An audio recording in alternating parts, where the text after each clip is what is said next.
Histoire maintenant d'un jeune Guinéen qui rêvait d'Europe, imaginant une vie meilleure en faisant fi des dangers.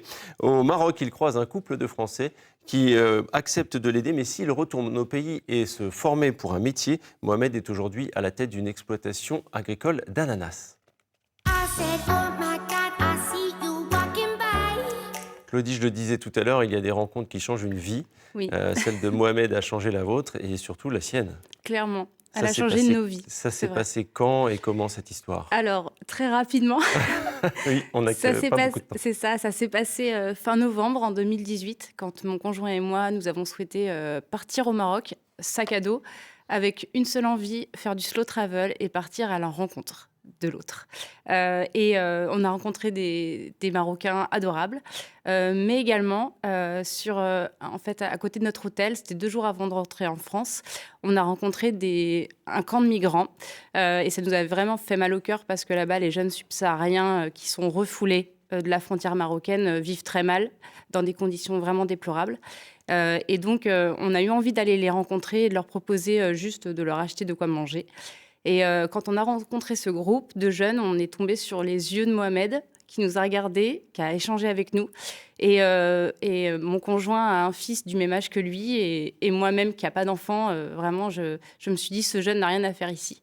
Et donc, on a gardé contact sur WhatsApp ensemble. Et l'histoire d'amitié et même presque d'amour, presque, est née, en fait. Et la très belle histoire a continué. De là, vous rentrez en France, Oui. vous gardez contact quotidiennement avec Mohamed via le réseau social. Et comment ça se passe après?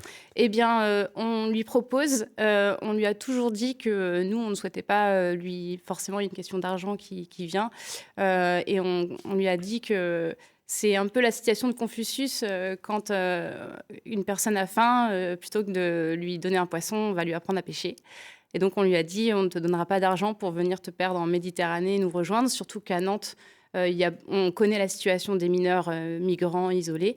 C'est très dur pour eux, donc on lui a montré des photos. On lui a dit, voilà la vraie vie des jeunes qui arrivent sur le sol français, notamment à Nantes. Et on lui a dit, par contre, nous, on croit en toi. Et si tu as envie de rentrer dans ton pays, on est totalement prêt à te financer une formation et un projet professionnel. Là, vous contactez des organismes. Vous adhérez vous-même à l'association Guinée 44. Guinée 44, effectivement, qui œuvre depuis 30 ans avec, en Loire-Atlantique, avec une ville qui s'appelle Kindia, qui est justement la ville d'où est originaire Mohamed. Donc le dessin fait bien les choses. Et il faut attendre 2019. En mai 2019, Mohamed se fait casser la figure. Malheureusement, il s'est fait exploiter dans une entreprise agricole. Et quand il vient demander son dû, en fait, on lui envoie des hommes de main. Et donc, il nous envoie une photo de lui. Il dit, il craque. Il dit, là, je peux pas rester. Je suis vraiment trop mal. Je rentre dans mon pays et j'accepte que vous m'accompagniez. Donc, nous, on a fait beaucoup de démarches, notamment avec une organisation qui s'appelle l'OIM, qui est une organisation qui s'occupe de la migration et du retour volontaire des migrants dans leur pays. Donc, on les contacte et au Maroc, on arrive à prendre contact et ils rencontrent Mohamed et ils se disent « Ok, ce jeune, on y croit autant que vous ». Donc, ils commencent une formation 2 mois avant de prendre l'avion. On lui propose une formation agricole et le 30 août 2019, il prend l'avion pour la première fois de sa vie, il rentre dans son pays. Et là, il entame aussi avec l'OIM une autre formation de 7 mois dans l'agriculture où là, il a un déclic et il se dit je vais devenir exploitant d'ananas et je vais me lancer dans la filière d'ananas. Donc, il a pensé son projet, oui. Il a développé son projet professionnel avec votre aide et celle des différentes associations. C'est ça. Donc, il a su écouter, il a su s'entourer aussi et puis travailler pour réussir. Exactement. Je vous propose quand même, parce que c'est de lui dont on parle, de l'écouter, Mohamed. Je suis très très content d'avoir toutes ces personnes d'où je venais, Guinée 44 et l'APEC et tout ça. Claudie et Anthony, d'avoir toutes ces personnes autour de moi pour ce projet. Et je ferai tout ce que je peux pour la réussite de ce projet, parce que c'est ma réussite. Et c'est la réussite de tout le monde. Et de la Guinée aussi. C'est la réussite de tout le monde et de la Guinée. Donc il a vraiment pris conscience de l'importance de son projet. C'est ça. Et aujourd'hui, il a même envie de transmettre tout ça À d'autres jeunes. À d'autres. Effectivement. On travaille aussi avec Guinée 44 qui est en train de mettre en place des maisons familiales rurales à Kindia, en Guinée, pour que justement les jeunes n'aient plus l'envie de quitter leur pays pour rejoindre l'Europe, mais bien de rester dans leur pays et de on va dire, de développer leur avenir. Parce que là-bas, en plus, il y a beaucoup de richesses. Les terres sont vraiment fertiles. Il y a plein de choses à faire. Et donc, nous, en tout cas, on croit vraiment à l'avenir de ces jeunes. Et il en parlait tout à l'heure, effectivement, c'est avec Zebunet, une association française qui a cru aussi au projet de Mohamed, qui lui a permis d'obtenir un microcrédit et de lancer une campagne de crowdfunding qu'on est actuellement en train de mener. Il y reste une petite semaine. Et disons que l'argent récolté permettra d'obtenir des fonds pour que Mohamed puisse acheter du matériel. Parce que, par exemple, l'hectare de terre, il l'a fait à la pioche avec 3 amis. Donc, un hectare, vous imaginez bien que sans machine agricole, c'est très difficile. Donc, en 2 ans, on voit qu'il a mûri. Là, on le voit avec ses ananas et il attend sa première récolte, là. Exactement. Dans 18 mois. Donc, en attendant, il continue de se former. Il y a une ONG qui s'appelle Enabel, qui est située à Kindia, qui lui a permis, là aussi, de continuer dans la formation. Donc là, pendant 9 mois, il continue de se former.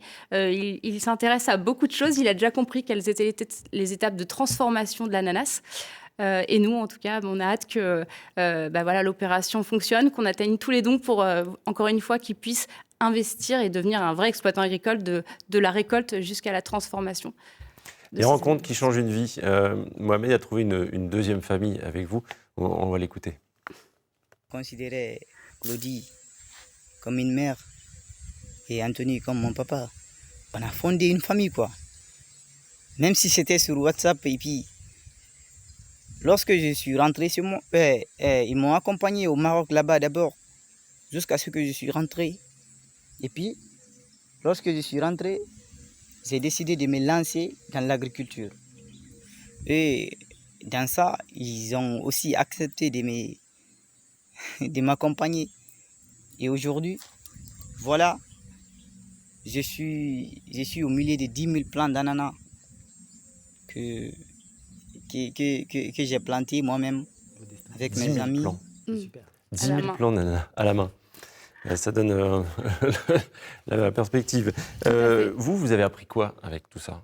Eh bien, on a appris que quand on veut, on peut. Et que plutôt que de donner, on va dire, à de très grosses associations, si on a les moyens et on croit, bien sûr, il y aura toujours des petites étapes, il faut faire attention, mais il faut avoir confiance en soi et des fois, une rencontre, une personne, il faut oser aller vers l'autre et que, comme le colibri, on fait sa part. Et vous allez revoir Mohamed parce que vous êtes quasiment jamais vu, en fait, vous l'avez vu une fois. On s'est vu 30 minutes. Et là, vous allez voir cet été. On va le voir pendant 1 mois, on va l'accompagner, on va faire l'arrosage avec lui, on va rencontrer sa famille. Et donc, on a vraiment hâte.